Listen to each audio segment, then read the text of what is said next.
Today our topic is how to protect against WordPress zero-day attacks.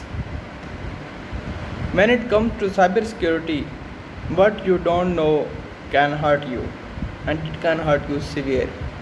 This is exactly the case with zero-day vulnerabilities and zero-day attacks. The repercussions of not taking your security seriously can be devastating to you and your business. Fortunately, the best weapon you have in your arsenal against malicious hackers and security threats is educating yourself on security risks, security best practices, and potential zero-day vulnerabilities that can leave your WordPress site open to attack. That operation is the focus of this article or this video. What is basically zero-day attack?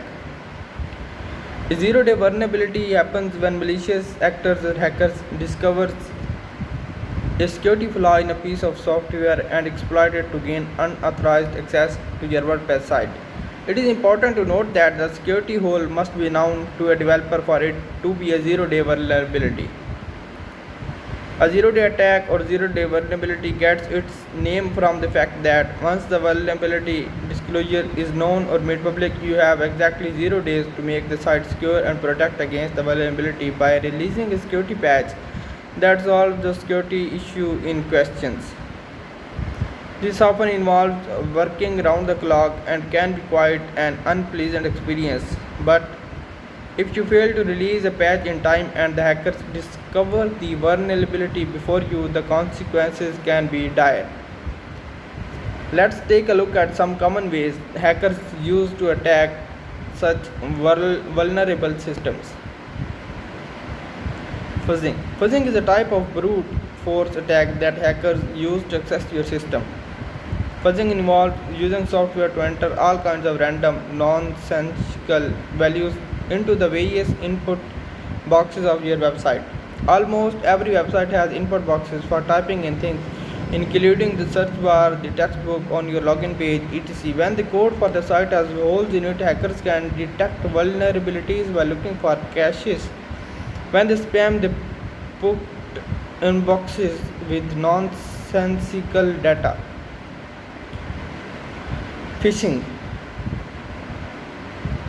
When someone convinces you to give away confidential details, such as you open malicious files or click a corrupted link by impersonating someone you know, it is called a phishing attack.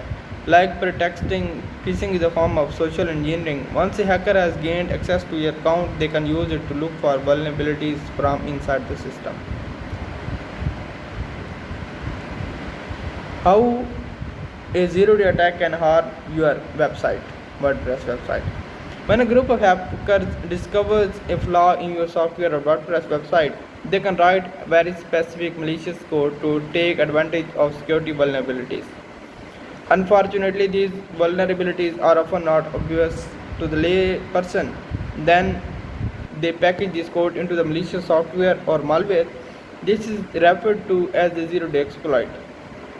The final goal is to use the zero-day vulnerability to access the system and use it in ways it was never intended to be used. This can include corrupting site files through malware, stealing important data from both customers and administrators, spamming your customers, subscribers, or readers, installing software that steals important information and leaking it. Thank you.